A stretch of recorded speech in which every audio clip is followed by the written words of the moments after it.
Der pazifische Feuerring. Hier pulsiert der Planet, schafft und zerstört. Eine Reise durch Zeit und Tiefe. Staffel 1. Der Ring aus Feuer.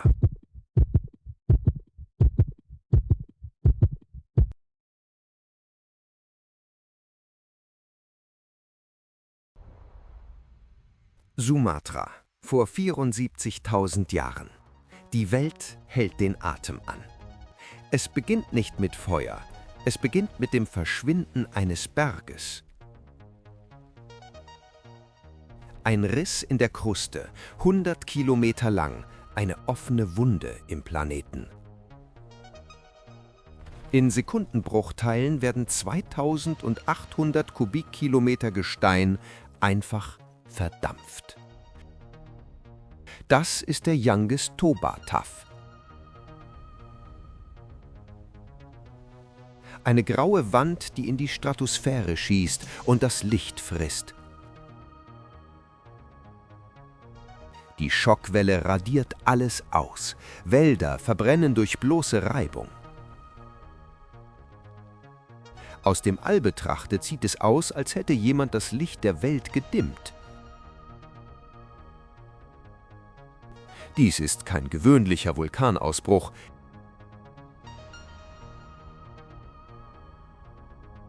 Es ist ein Schalter, der umgelegt wird, ein chemischer Winter. Dies ist ein planetarer Reset.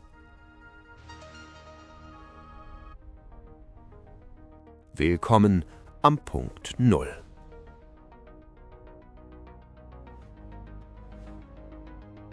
Ein Jahr nach dem Knall.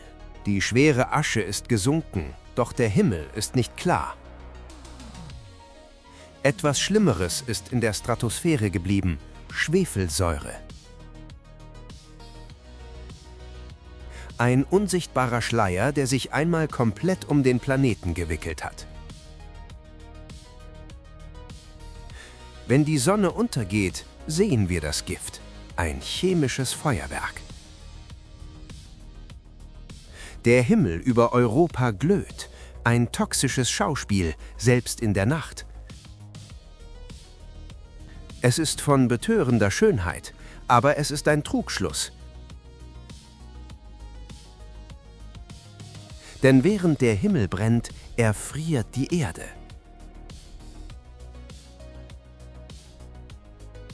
Die Aerosole wirken wie Milliarden kleiner Spiegel.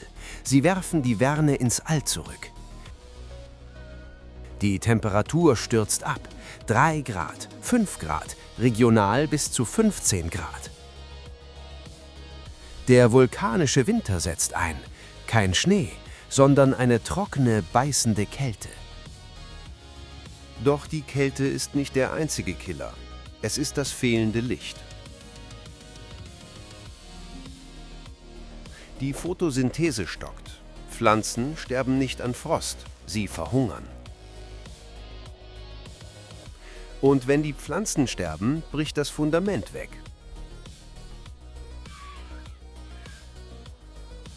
Eine Welt im Dämmerzustand, gefangen in einem permanenten, staubigen Zwielicht. Oben der Schrei von Edvard Munch.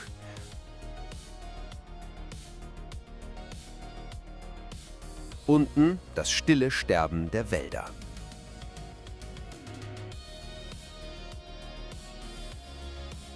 In Europa breitet sich das Eis aus.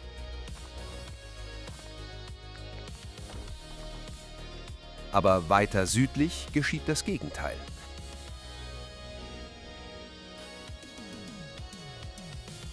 Dort fällt kein Schnee, dort fällt Asche.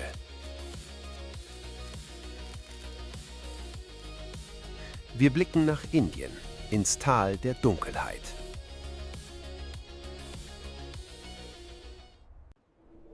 Wir zoomen tausende Kilometer nach Osten, nach Indien, das Yoreru-Tal. Hier fiel der Himmel buchstäblich auf die Erde. Eine Decke aus Asche, Zentimeter dick, an manchen Orten vom Wind meterhoch aufgetürmt. Das ist kein Schnee, das ist mikroskopisch kleines, rasiermesserscharfes Glas. Heute nennen wir diesen Ort Jwalapuram, ein Tatort der Geschichte. Wenn wir hier graben, schneiden wir durch die Zeit. Und da ist sie, die weiße Linie, der Youngest Toba Tuff. Lange glaubte man, unter dieser Linie lebten Menschen, darüber niemand mehr. Die Katastrophentheorie besagte, Toba hat Indien entvölkert. Aber die Steine erzählen eine andere Geschichte. Unter der Asche finden wir Werkzeuge, Mittelpaläolithikum. Aber wir finden identische Werkzeuge auch direkt über der Asche. Die Technologie ist gleich geblieben. Das bedeutet, die Menschen sind geblieben. Wie sah das aus, das Leben in der Aschewüste?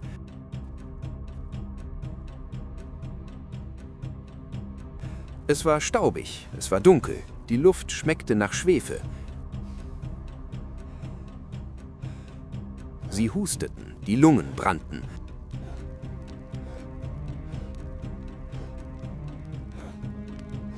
Aber sie legten ihre Werkzeuge nicht nieder.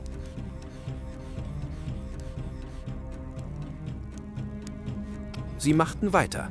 Das Leben ist härter, aber es endet nicht. Jwalapuram widerlegt den totalen genetischen Flaschenhals in Indien. Sie passten sich an. Sie fanden Wasser unter der staubigen Kruste. Die Katastrophe war real, aber sie war kein Todesurteil. Es war eine Prüfung.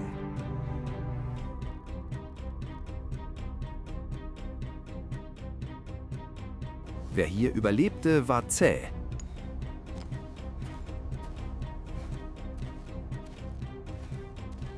Doch während Indien im Staub erstickte,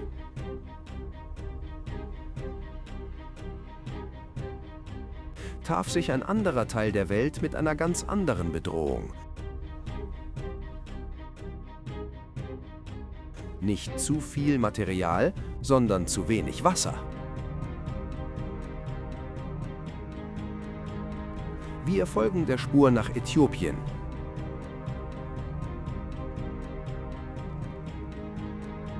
Zu den blauen Highways.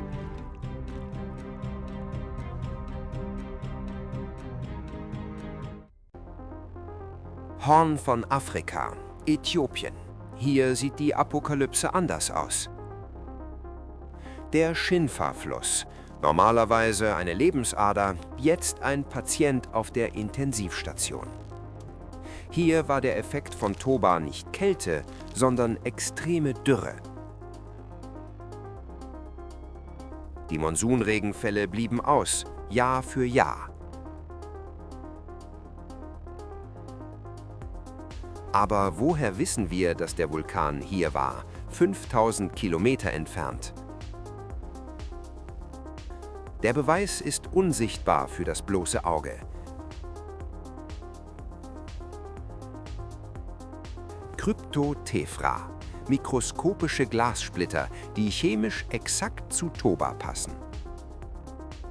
Diese Splitter regneten hier herab und vermischten sich mit dem Staub der Dürre. Für die Menschen am Shinfa-Fluss änderte sich alles. Das Großwild verschwand, die Antilopen verdursteten oder zogen weg. Die alten Jagdmethoden funktionierten nicht mehr. Wer starr blieb, starb. Aber der sinkende Wasserspiegel bot eine neue Chance.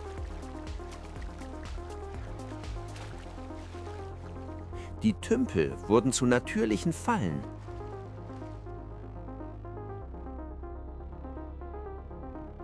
Wir finden Unmengen an Gräten, Welse, Tilapia.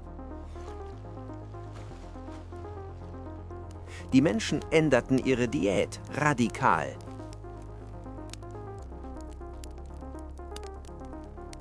Aber sie aßen nicht nur Fisch, sie erfanden neue Waffen. Hier, in der größten Not, finden wir symmetrische Projektilspitzen. Pfeil und Bogen oder zumindest technologisch komplexe Wurfspeere. Warum? Um kleinere, flinke Beute zu jagen, wenn das Großwild fehlt. Not macht erfinderisch. Der Stress zwang das Gehirn zum Update. Und die ausgetrockneten Flüsse, sie wurden zu Straßen. Wir nennen sie Blue Highways.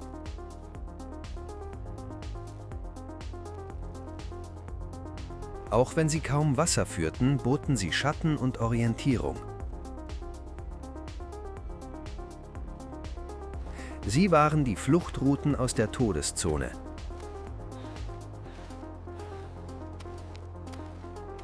Während andere Spezies ausstarben, gingen wir auf Wanderschaft. Toba hat uns nicht gestoppt. Toba hat uns mobil gemacht. Die Krise am Shinfa-Fluss war der Katalysator für Expansion. Wir lernten, Ressourcen zu nutzen, die vorher wertlos schienen. Wir lernten, Werkzeuge zu bauen, die Distanz überwinden. Shinfa mit Thema ist der Beweis. Der Mensch ist das ultimative Krisentier. Doch die Reise ging noch weiter.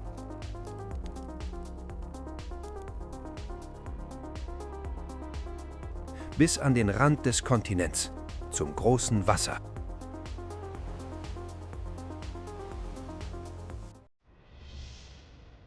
(9000 Kilometer südwestlich vom Vulkan. Die Küste Südafrikas. Pinnacle Point. Ein Netzwerk aus Höhlen, hoch über dem tosenden Ozean.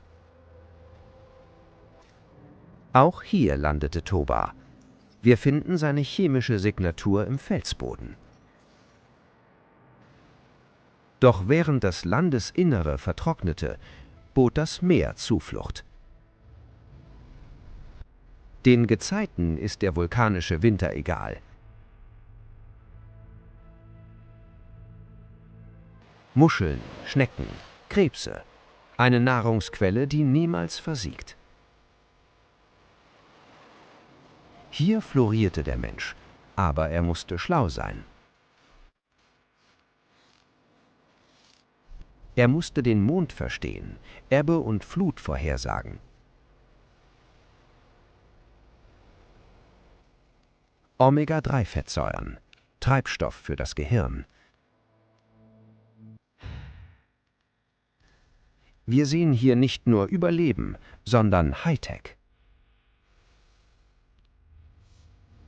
Sie erhitzten Stein im Feuer, um ihn besser bearbeiten zu können. Pyrotechnologie. Toba selektierte gnadenlos. Ein großer Filter. Wer starr an der Großwildjagd festhielt, verschwand. Wer flexibel war, wer Fischer und Sammler wurde, überlebte. Die genetische Vielfalt schrumpfte auf wenige tausend Individuen. Wir alle stammen von diesen wenigen Überlebenden an der Küste ab.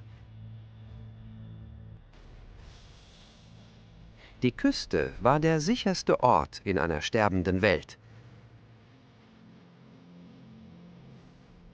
Und hier bereiteten wir uns auf den nächsten Schritt vor.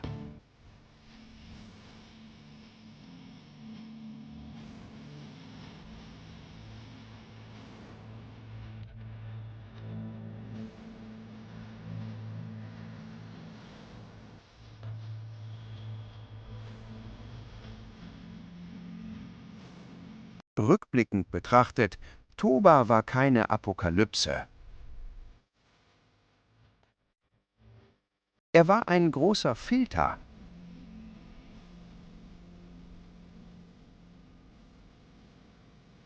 Er hat uns nicht ausgelöscht, er erzwang technologische Sprünge.